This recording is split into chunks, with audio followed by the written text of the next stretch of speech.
to the Garden Angelus, where we talk about flowers, veggies, and all the best dirt. I'm Dee Nash from Guthrie, Oklahoma. And I'm Carol Michael from Indianapolis, Indiana.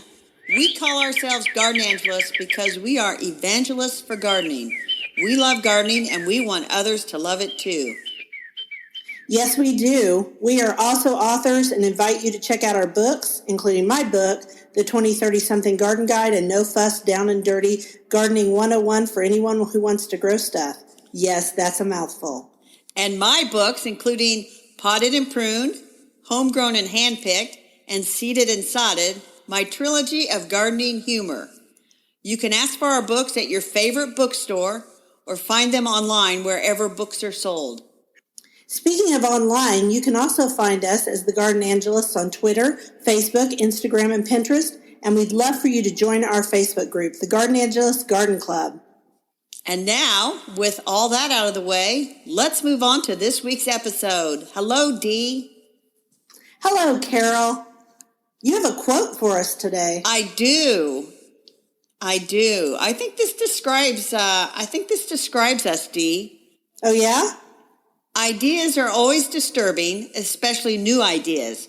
Most normal, charming, intelligent adults have learned to leave their minds alone and so are immune to new ideas. But not gardeners. These unfortunates are susceptible to every new idea carried by the wings of chance. Josephine Noose. Well, that's the truth. Any new plant that comes on the block, any new tool, we are in it, aren't we? Exactly. And Josephine Noose, Dee, she wrote a book called The Country Garden. And, oh, yeah? And I didn't have the country garden, but you bought it, didn't you? I found as they say in the trade, I found a good used copy. Pages intact, clean cover, and it's on its way to me. Of course it is, because you can't stand to not get any gardening book, and she knew exactly what to say to get you in there. Yeah. Hey, I also was, last night I was actually texting you pictures of some of my houseplants because I was trying to decide what houseplants to include in a current article that I just wrote for Oklahoma Living. I think it comes out in February. And what did that make you want to do? Dee, it made me want to go buy houseplants. I know. It made me laugh when you texted me back. So, but let's move on to flowers, shall we? Not talk about Carol's buying habits. Yeah, let's do. You're not one to talk, Dee. Yours are just as bad, if not worse. Well, I went and bought seeds yesterday, so yes. Yes, indeedy. And those were just my flower seeds. I now need to also buy my vegetable seeds, and I'm very, very tempted. We didn't actually put this in the show notes at all, but I'm very tempted by this little catalog that is sitting right next to me. Have you got the Territorial Seed Company's catalog? I think that just came a few days ago. I think it has the cutest cover this year. The cutest. Has a little boy, and he has a little tiny plant, which I assume is a tomato plant. It's a little hard to tell in the drawing, but tomato plants kind of look like weeds until they grow a little bit. He has a watering can, a copy of a catalog, and he's looking up and he's dreaming of the biggest tomato, and it's in a wheelbarrow. That is the cutest catalog. They win. Well, I'll be the judge of that once I get all my catalogs. But let's talk about the National Garden Bureau. Let's do. They're celebrating a century of good gardening information.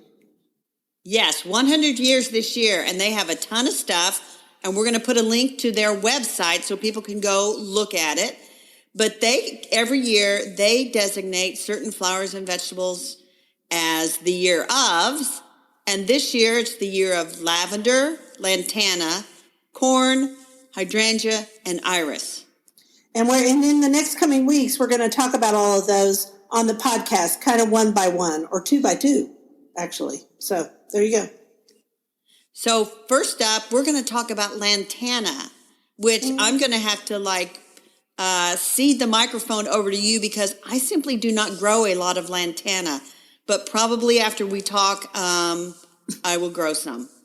So why do you not grow a lot of lantana? Well, I think of lantana as mostly a yellow multi-floret flower. There's so much more than just yellow. I know, but around here, I mean, it's an annual, and I think when I think about lantana, I'm actually thinking about verbena, and I grow a lot of different verbenas in my containers. But lantana, I think it's a heat-loving flower for sure. Does it not get hot where you are in the summer? It does. I really have no excuse, Dee. Just move on. Let's not talk about my foibles and my failings. I have failed in the lantana world. But I did know. What? I'm going to convince you to try to grow lantana. Oh, it's not going to take much to push me over the edge. You know, I stand on the edge of the cliff all the time anyway. All the time, which is awesome. It's an awesome cliff. So you should tell people why lantana reminds you of verbena. Because they look alike. They're in the same plant family. They look quite a bit alike, but I think the leaves on lantana are quite a bit different, and the flower heads are much bigger than the verbena I grow here. And I'll say something else for lantana that makes it, I don't grow as much verbena as I do lantana. I do like some verbenas, but they get spider mites here really badly. Would that be really bad? Yeah, really bad. And so, yeah, they get spider mites. And so I've kind of quit growing them. And plus, when it gets really hot here, they kind of quit flowering. Most of the verbena does. And so I would rather grow lantana. And let's just point out, it is deer resistant, people. So if you have a spot that is being grazed by deer, I would put lantana there for a few seasons and see if you can divert the deer onto another path. Don't put it next to a hosta, though. For one thing, hostas mostly grow in the shade here, but also deer love hostas. And, you know, you can put up a deer-resistant plant, but if you put it by a candy cane for deer, the deer are still going to come. It's also salt-resistant. It's super hardy in the summer. It's sun-tolerant to the max, even Texas sun. And the leaves are kind of smelly. I haven't ever really rubbed verbena leaves that much. Do they have scent? I don't know. I do not think that verbena leaves have some sort of scent that would keep you away. Yeah, I don't remember that at all. So leaves are either on a lantana are either stinky or they're fragrant, depending upon the nose of the beholder. But fragrance is often like that. Right. And so I'm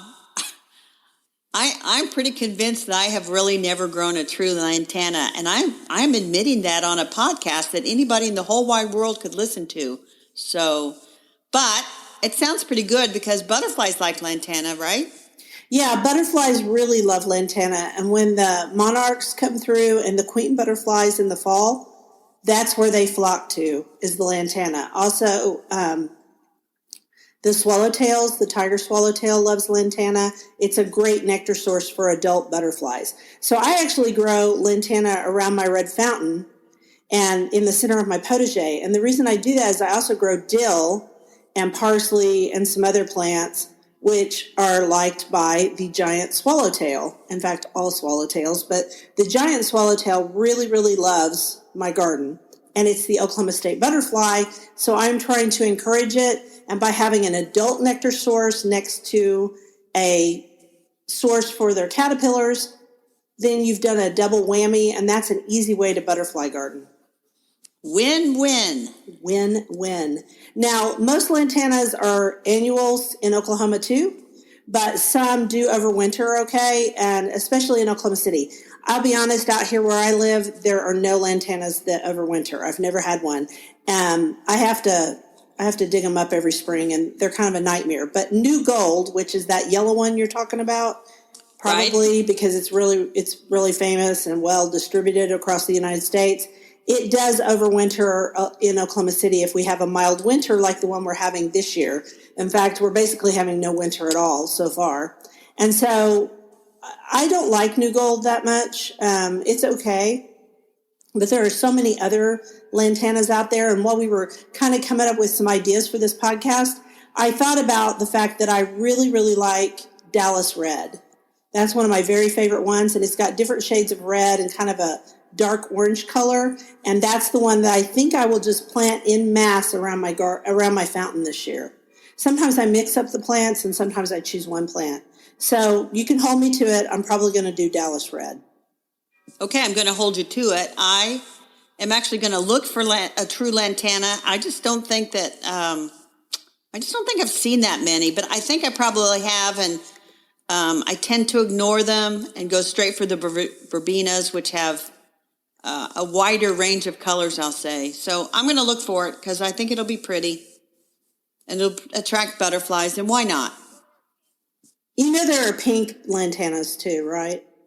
Sure, but there's not blues and purples. No, there are not blues and purples, but if you need something in the pink and yellow range, there are several different pink ones. Bandana pink, which is a proven winner's one, is it's a very pretty one. And also I have seen confetti. There's a bunch of other pink lantanas. So there's one called Pink Caprice. So a lot of different ones. Southern Living Plants has one called Hot Pink Little Lucky, which I've never grown that one. Since these are mostly annuals, do you grow them from seed or do you tend to buy the plants? I just buy the plants because they're everywhere here. Because everybody knows that they do well in Oklahoma and Texas and probably Kansas too. And so, yeah, I just grow them from plants. There's always just an abundance of plants.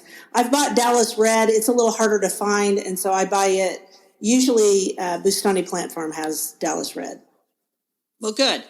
Well, I will make it a point to find a lantana that I know is a lantana and not a verbena, and I will grow it, Dee, because that's the kind of gardener I am.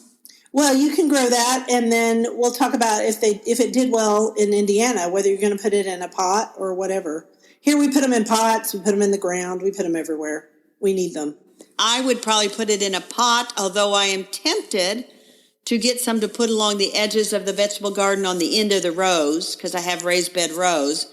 Put some on the end of the rows because I think that it would bring in butterflies and other pollinators. So, Ooh, that's a good idea. I like that. I'm going to do that. Okay, cool. So we've each got our marching orders to do that. And we'd love to hear from our listeners. How do you use lantana in the landscape? Yes, that would be wonderful to find out. So you ready to move on to vegetables? I am, and you're probably going to have to do more of this because although I've grown this vegetable, I have a real problem with raccoons. Oh, yeah. So you gave it away. Of course, we gave it away earlier. It's the year of corn. So we're going to talk about growing corn in the garden, and I have a quote for us. Go for it. Farming looks mighty easy when your plow is a pencil and you're 1,000 miles from the cornfield, by President Dwight David Eisenhower. Wasn't he from Kansas? I think he was from Kansas. I think he was from Kansas or someplace out in the middle of the prairie. Yeah, so he knew all about farming. And I would say that gardening seems pretty easy in January when you're looking through seed catalogs trying to find the perfect variety of sweet corn to grow. Oh, so I should have talked about seed catalogs and my vegetable seeds when I was at this part of the podcast, not at the beginning. Sorry about that. Go ahead. No, it's fine. You talked about it at just the right time. Oh, good. Hang on. I've got to correct something really quickly before I get in trouble. Dwight David Eisenhower was born in Denison, Texas. And then in 1892, he was born in 1890. In 1892, the family moved to Abilene. So I don't want to slight either Denison or Abilene. Okay, go ahead. Oh, yeah, because we don't want Texas coming after us. Woo! Yeah, and I live closer to them, so yeah. Yeah. So anyway, there's a lot of varieties of sweet corn. If you go to All American Selections, I think that's the best place to kind of separate the wheat from the chaff, so to speak. And right, they always list the varieties of not only vegetables, but flowers and as well. The ones that have been grown in actual test gardens where people who have no vested interest in whether that performs well or not, in other words, they're not selling it, they come out and tell you their opinion. And so I can easily get confused on what sweet corn to grow because the catalogs describe them all as marvelous. Oh my gosh, yes. I mean, corn, they're as rhapsodic about corn as they are about tomatoes. Oh, yes. So a couple of All-American selections are Sweet American Dream, which I grew 2 years ago, and it was very sweet and delicious. And there's Sweet Honey and Pearl, which is also very... Which will be a bicolor, yes, right? Yes. And then there's one from 1935. The winner was Sweet Hybrid Bantam. And this is one case where I say the older varieties may not stand up to the test of time. Yeah, explain why. Well, we are used to much sweeter sweet corn than they used to grow, and they've made it sweeter and sweeter every year. And so I would tend to go with the new varieties. I would on sweet corn too, and here's why. Because the old sweet corn, you had to take it off. I mean, like you had to have the pot of water boiling in your kitchen, which we don't always boil corn now, but back then they did. You had to have it boiling. You had to take it off the stalk, strip off all the silks and the corn husks, and then you had to bring it inside and plunk it down that boiling water as soon as possible because that sweet corn would turn starchy really fast. Oh, yeah, and I think my grandmother used to add sugar to the corn when she fried it. We have talked about this before, and it just grosses me out, but go ahead. We're not going to talk about it if it grosses you out. No, go ahead. It might not gross out other people. No, I'm done talking about it, Dee. So you are not going to grow sweet corn because it's just the raccoons just get it right before you harvest it. Right, and raccoons eat a lot of things out here, but corn is their favorite thing. And pinto beans, oddly enough. They ate all my pinto beans the year I grew pinto beans. Because one year I decided I was going to grow this kind of Hispanic garden, and I bought all Hispanic seeds and, tomatillos, and I bought pinto beans, and I think I also grew some corn that year, and basically they had a field day. They tore down all my pea fencing and everything else. So I'll be honest, again, like last year, I am probably going to do tomatoes, peppers, lettuce, stuff they don't care as much about. That's a good idea. I grow the sweet corn in my tiny garden. I usually grow a 4-foot by 8-foot block of it. And within that, I put like 4 or 5 rows, and I put 2 to 3 seeds per hole, and the holes are about 8 to 12 inches apart. So I don't get a lot of sweet corn, but I get enough to taste and say I grew my own sweet corn. So do you thin it down when the seeds start to grow? I know why you put in a couple of different seeds, but do you thin it? I sometimes, but remember, we are lazy gardeners, so sometimes I do. If it looks like it's really pretty thick, and I may go and reduce to like two stalks per hole rather than 3 if they've all come up. But as you know, not every seed's going to germinate, and sometimes once that seed germinates and that little sprout comes up, the birds tend to peck them up and take them away. Yeah, here I have a whole family of crows that live in my trees, and here they just wait and watch me plant corn, and then they eat at least 2 of them. But I figure with 3, everybody gets some. And then, do you hill it up? I do. I hill it up a little bit when I plant it, but I don't tend to get in there and cultivate around it. I just make sure there's no weeds in there. But I don't necessarily hill up around the roots. Now, the problem is, if we get a big windy storm, I have had my... Yeah, I was going to say. Which you would get more likely in Oklahoma. Yeah, your corn can all fall flat to the ground if it's not hilled up. Yeah, and it sure can. I've had that happen, and then it's a mess. And you try to prop it up, and it's never the same again. Never. Exactly, it's never the same again, and the corn is really unhappy, and you might as well kind of give it up because if it falls over, that's bad. So in Oklahoma, yes, hill your corn.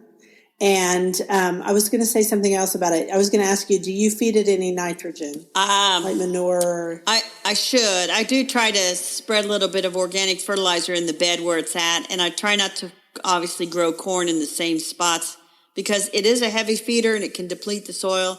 So where I grew corn, say last year, I will plant that area with the green beans and peas and stuff this next spring. Right.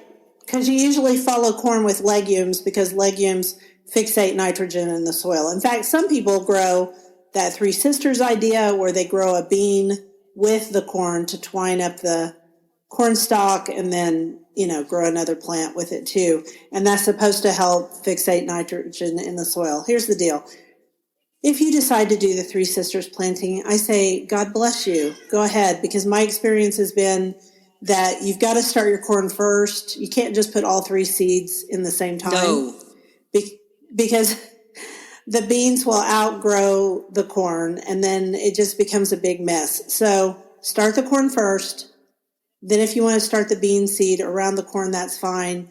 People also plant squash or muskmelons down at the bottom, and that's supposed to discourage the raccoons. I will say this, I have done that before, and that did discourage the raccoons. They don't like to have their little feet down around all those vines from the squash, but that was back when I grew a huge garden when I had 4 kids at home. Right. Well, I might try 2 of the Three Sisters. We'll see. It just depends on my mood when I get out there. And how much lantana you had to plant. Exactly. How much lantana I had to plant. So anyway, we have another podcast episode from way back about corn, and I will try to find a link for that. If somebody wants to listen to us wax rhapsodic about corn for a while longer, we'll send it back to that other podcast episode. I think we also give them some more growing instructions other than the little question and answer I just put to you. Yes, we probably did. So on to our dirt. So we challenged our listeners to see if we could relate anything to gardening, because we said in our last episode that we could. And so a listener, and you guys can hear my cat in the background, but I'm not going to let him outdoors because it'll make a lot of noise when I get up. So he's just going to have to wait and cry. We can relate anything to gardening. A listener, Sherry Ely, who goes by Sherry Bowberry on Instagram, asked us to relate gardening to the rock group Kiss. And Carol took up the gauntlet and said, oh, this was easy. Come on, challenge me next time. I came up with 3 connections, bing, bang, boom. Okay, tell us what they are. So the rock group Kiss used to perform at the Indiana State Fair. And I had cousins who would come up to the state fair from southern Indiana. They'd come up to listen to Kiss, and sometimes they would come up when Donny Osmond and the Osmonds came to the state fair. So obviously, the state fair is all about agriculture, and there's the Hort building there, and you can go in there and you can see all the beautiful vegetables and flowers that people grew in their gardens and get inspirations for next year. So Kiss means you go to the state fair to hear them, which means you go to the Hort building, gardening. And your Master Gardeners have a really big display garden there that features a lot of All-American selections and newer varieties, which relates back to what we talked about on the podcast today. And I'm just going to point out, because we don't want Oklahoma to feel bad or out of things, at the Oklahoma State Fair, we also have a lot of agriculture that comes in, animals, vegetables, all that kind of stuff. But each county in Oklahoma also has what's called a free fair, and I've judged the Oklahoma County Free Fair for the last, 5 years. Plus, we have a display garden at Oklahoma State University in the OSU Botanical Garden, and that's where I go when I want to. If I'm not growing an All-American Selections variety and I need pictures for whatever I'm working on, I go there and take pictures because they test them all. So the second connection is Kiss is a rock group, which makes me think of rock stars who garden. And, of course, the most famous rock star that gardened was George Harrison of the Beatles. He was known for being a gardener later in life and just really wanted to putter around in his garden when it all came down to it.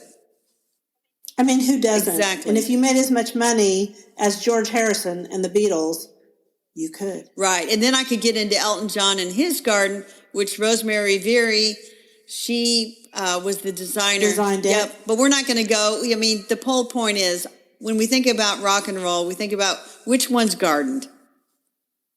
Okay, of course, because what else is there to think about? Although I'm just going to point out, Elton John does not till his own rows or anything. No. He pays someone. Exactly. And then your third thing. So the third thing is, you have ever watched American Pickers on the Discovery Channel, I think it is? And Frank is a big collector on there of Kiss memorabilia. And so I remember once seeing an episode of American Pickers where they actually stopped at this old lady's house, old woman, I should say, who was a gardener. And she came, in the opening scene, she came walking up with her wheelbarrow, and she was wearing a big old straw hat, and you could tell she gardened. And I couldn't. This one's really a long shot. Well, but I like it. I could not believe that they were more interested in the old cars that her deceased husband left in the garage. And right there next to it, it's like there's all this gardening stuff and old containers and statuary and things like that. And they just had no interest in it. They just cast it aside looking for their dumb oil cans and bicycles and motorcycles. And because that's what they collect. But let me also point out that lady probably would not have let them take those things. And they knew ahead of time that there's no way they would get the gardener's tools and antique wheelbarrows and all the things that gardeners collect, so they just didn't even try. That's what I guess is. They were so precious to that lady, and they just knew. I don't know. But I did come up with the idea for a show that I call Garden Pickers. And so awesome. Garden Pickers would be two gardeners, like maybe you and me, and we would go visit all these old gardeners all over the country, and we'd let them tell us all about their gardens, and we would show them, and we would see if they had any unusual varieties that we would get propagated for them, if they had any old garden ornaments or wheelbarrows or pots or anything they wanted to sell us. Wouldn't that be a show? Wouldn't people tune into that, Dee? Oh, yeah, I would think so. Every gardener in the world would. I think we should pitch that show. We should. I actually, this is like 4 years ago, I made a Facebook page called Garden Pickers, and I put the You're so funny. I put the idea out there, and the page is still there. I do nothing with it. And every couple months, people will like it a little bit. And I think, that's fun. The idea is still out there. We're still waiting for the call, Dee. Still waiting for the call. There you go. And it's a double entendre. Garden Pickers. Why is it a double entendre? Because you're like the pickers, like, on American Pickers, but you also pick things, you pick produce in the garden. Oh, good one, Dee. Very good. Thanks. That journalism degree didn't go to waste, my parents. Good deal. Well, that's about all we have today. We challenge our listeners again. Kiss, an easy topic. Thank you, Sherry. So if somebody else wants to throw out a topic, send it to us, and we'll give it a shot. I love it. So thank you for listening to The Garden Angelist. If you like our podcast, please tell your friends about us. And if you listen on Apple Podcasts, we'd love a review. That helps us get noticed by others. And yes, be sure and check out our show notes for links for more information about today's topics, plus links to our own websites. It was lovely to chat with all of you over the Garden Gate today. Bye until next week. Bye.